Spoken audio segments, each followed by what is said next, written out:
Have you ever had a secret you couldn't tell anyone? One that wasn't yours to share? The Twilight Saga New Moon continues the saga of Bella Swan and Edward Cullen, with Jacob Black thrown into the mix after Edward realizes that he can't always protect Bella even from members of his own extended weird family. So he decides, I'm going to go over to Italy, and then Jacob steps in. He swoops right in there like a little crazy feral wolf. And he says, I will protect you, Bella, Ella, I'll protect you, Bella, Ella, I'm so sorry. So, yes, continuing the recap and adaptations of the Stephenie Meyer mega popular, monolithic franchise of books. Yeah, we get this film. They came out so goddamn soon after the first installment was a worldwide box office sensation. A new sensation. And this one was really goddamn successful. So, it had a $50 million budget, up about $13 million from the first installment. And that'd be $74 million in today's dollars. And then it had a $142.8 million opening. Just over double of what the first one did for its opening weekend. And that'd be $211.4 million in today's money. And it made nearly $300 million US and Canada. $297.8 million specifically. $441 million in today's money.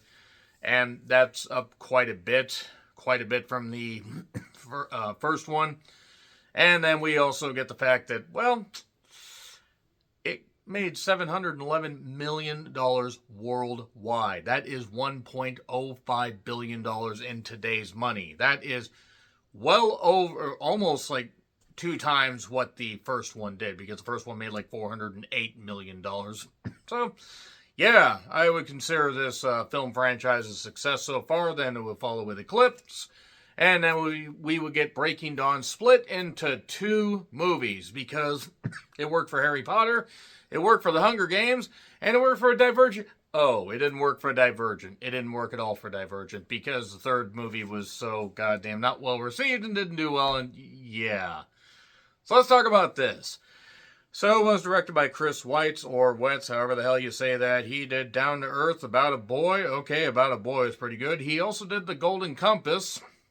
And he did Afraid. Looking at the direction and the pacing of this movie, that kind of explains a lot. Because really, When About a Boy is the best of those 4 particular movies.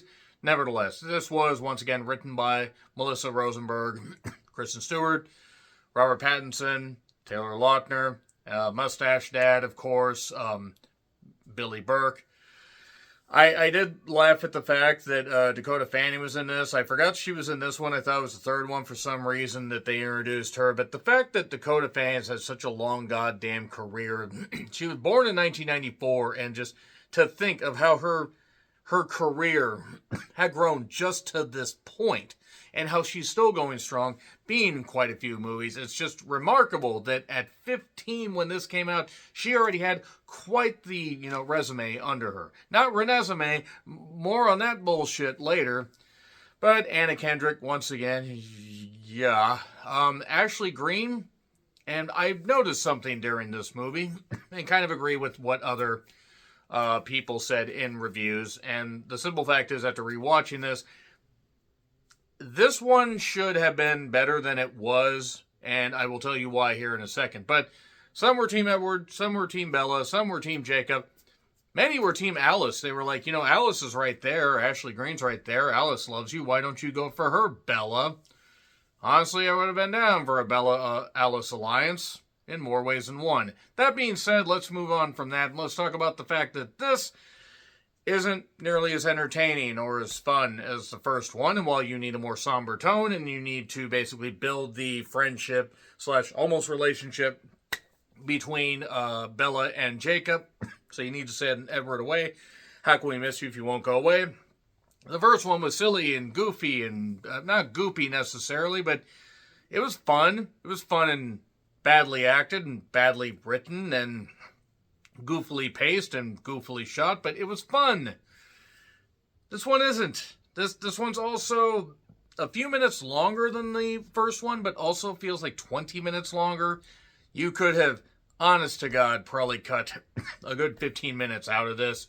They did get more back on track, trimming off a few minutes for the third one. And then for the fourth and fifth, I think those both clocked in at just under 2 hours, if I remember right. But yeah, Edward's worried. He goes away, tells her off, does all that. Basically just trying to, protect her because he does love her, but he wants to make sure that Jackson, Rothbone, Bone, I think, actually come and get your love. Or is it Matthew Rothbone? I'm trying to remember, actually. The whole point is the guy that plays Jasper, the weird, creepy guy that just hasn't been away from blood as long as anybody, so he just stares at Bella wanting to suck Kristen Stewart off. What is it with me talking about that? Did it in the first review. It doesn't gel as well. It feels like these characters are more stock and more background noise.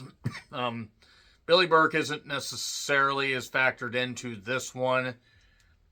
I mean, there are moments where it's fine, but the CGI is also really dodgy or doji in the case of the werewolves. Granted, yeah, technology's come far, but this movie isn't that old.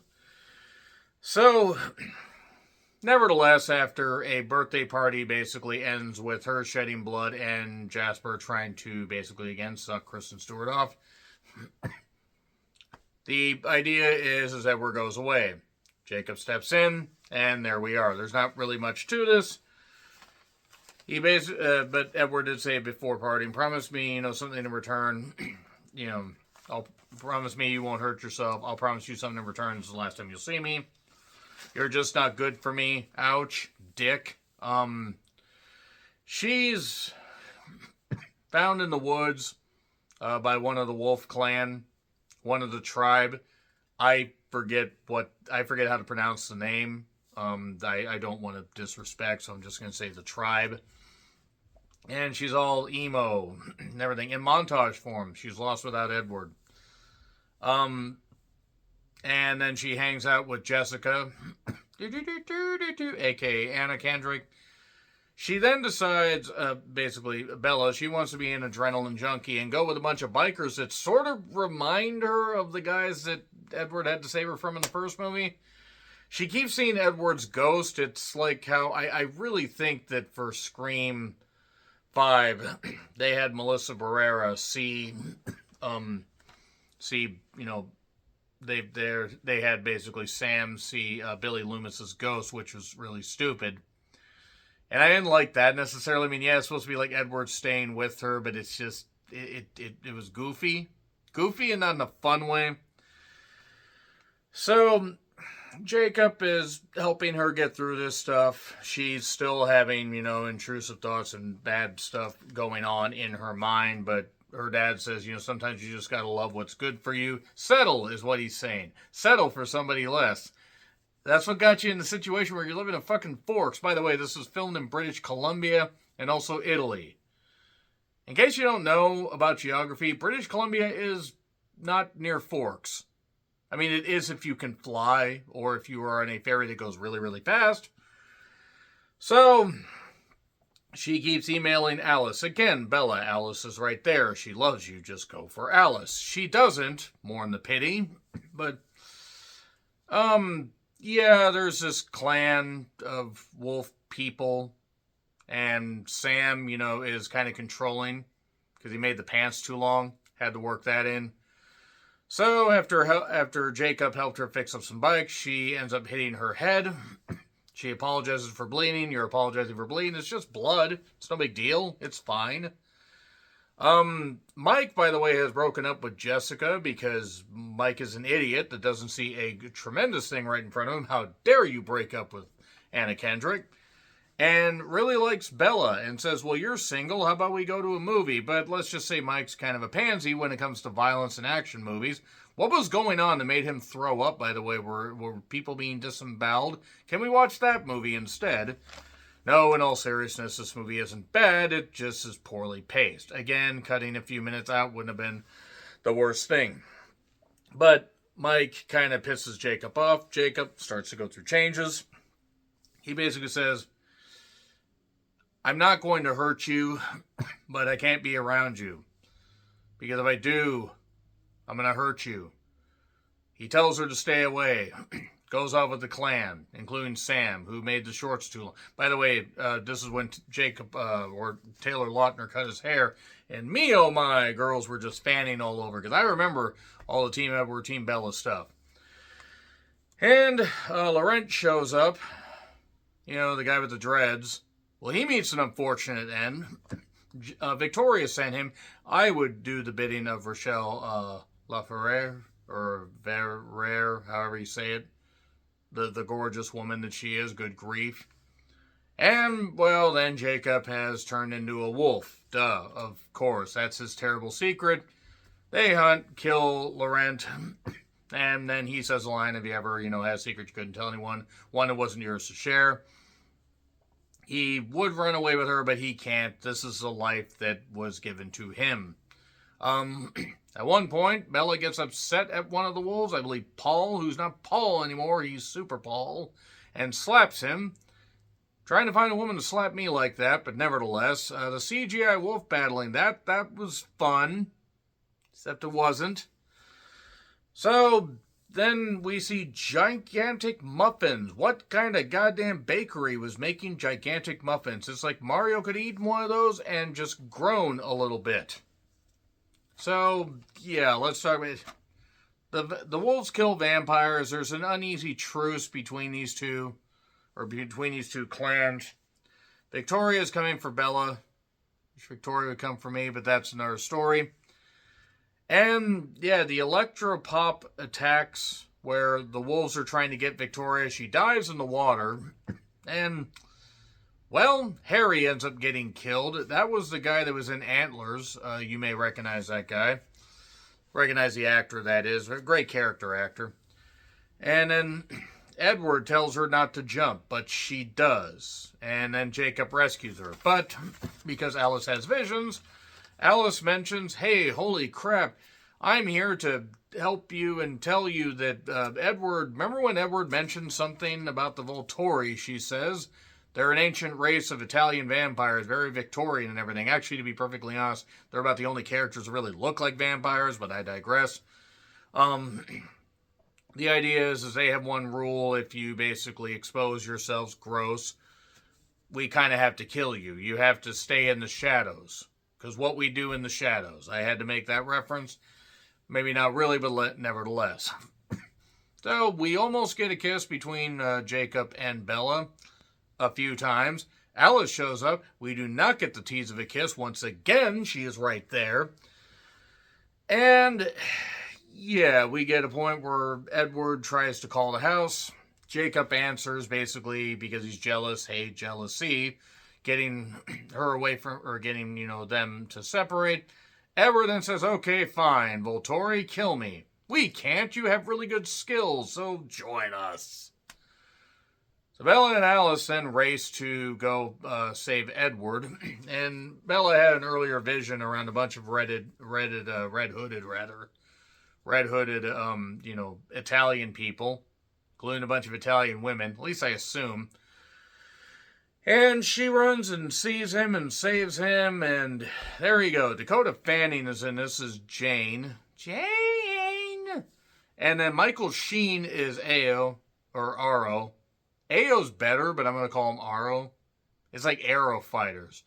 But he hams it up. I actually kind of liked his role here. He's just like all like, oh, we could harness your skills because Edward can't read her thoughts.